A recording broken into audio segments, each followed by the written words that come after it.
The Toronto Maple Leafs are one of the NHL's greatest anomalies of all time.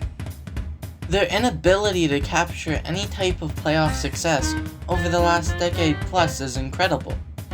Despite their track record though, many have said that the team looks like a better squad this season. Today, I will aim to find out if the Leafs have really improved as a whole. First, let's go over who the Leafs have lost and gained over the last year. A notable loss for the Leafs was Jack Campbell, who posted a .914 save percentage and a 2.64 goals against average, with a 31-9-6 record. The Leafs also lost another goalie in free agency, in Peter Mrazek, but he only played 20 games for the Leafs as he dealt with injuries most of the season. To replace Campbell and Mrazek, the Leafs signed Ilya Samsonov to a one-year deal and traded for Ottawa Senators goaltender Matt Murray. Samsonov has played the starter role for the Leafs so far this season, with a .917 save percentage and a 2.32 goals against average. Matt Murray, when not injured, has posted a .911 save percentage and a 2.73 goals against average as their backup goalie. So in terms of goaltending, they have not had any major change in statistical performances, other than having a better backup goalie. Notable forwards that the Leafs have lost include Jason Spezza to retirement, Ondrej Kase to free agency, and Ilya Mikheyev to free agency. These players accounted for 85 total points over 174 combined games, which is about 0.48 points per game. They added players to counter those losses, like Pontus Holmberg from their farm system, and Calle Jarnkrok in free agency. These two so far have put up 39 combined points in 82 total games this season, which is a 0.48 points per game pace. The Leafs forwards have had a net zero impact on them so far. On the defensive side, they have lost Ilya Lyubushkin in free agency. They dealt Travis Dermott in the middle of last season, and although nothing has been confirmed yet, they have most likely lost Jake Muzzin permanently due to a spinal injury. To counteract these losses, the Leafs mainly just added depth defensemen in Jordie Benn during free agency, Connor Timmins by way of trade, and Victor Mete in free agency.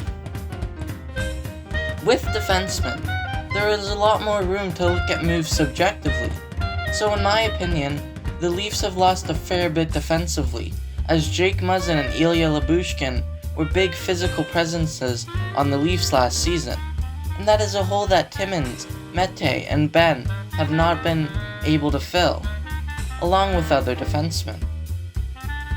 Now, as important as depth is, the Leafs' success mainly relies on their star players, as in Austin Matthews, Mitch Marner, William Nylander, John Tavares, and Morgan Rielly. Matthews is currently on pace slightly below his last season, but that's to be expected seeing how incredible his last season was. Marner is playing to another level this year, as he seems to record at least 1 point every night.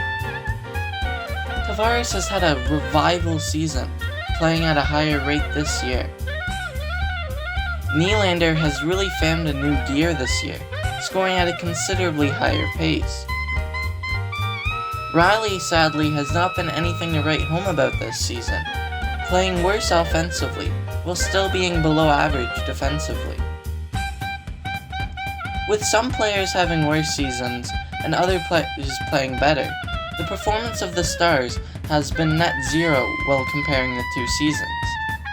So far, we have deduced that the Stars and the new additions the Leafs made has caused a net zero change for them this season. Now, let's take a look at some team statistics. Through 54 games this season, they have a 32-14-8 record, which gives them a total of 72 points, which is good for second place in the Atlantic Division. Last year, through 54 games, they had a 35-15-4 record, which totaled to 74 points, which put them in second place as well. Their goal differential is the only stat that really shows these two teams were any different statistically speaking, with the Leafs last year having a plus 12 goal differential up to this point of the season, and so far this season, they have had a goal differential of plus 24. But even then, their expected goals differential stat are basically the same between the two seasons, with this year the Leafs having an expected goals differential of plus 21, and last year having an expected goals differential of plus 20, up to this time last year. That tells us that the Leafs have gotten luckier this year with goals differential, and that they were way below where they deserved to be last year. Now, of course, there is an argument one can make about the team just feeling different this year, but just this last Saturday, they showed us that they are still the same Toronto Maple Leafs, as they blew a 2-0 lead to the worst team in the league, the Columbus Blue Jackets.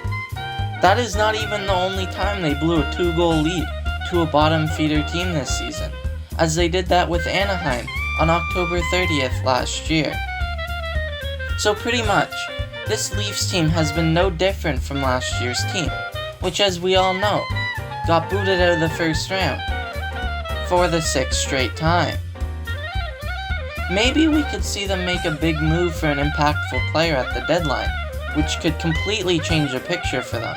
A guy like Patrick Kane, Timo Meier, or Jakob Chychrun. But that is up to Dubas to make that happen. As a Leafs fan myself though, I've been saying this year what most other level-headed fans have been saying. Let's wait for them to prove themselves when it matters, in the playoffs. But that is all the time we have for now. So thank you guys so much for sticking through the video so far. Consider liking and subscribing to my channel. And check out my last video on who I believe to be the second best player this year. See you guys next week.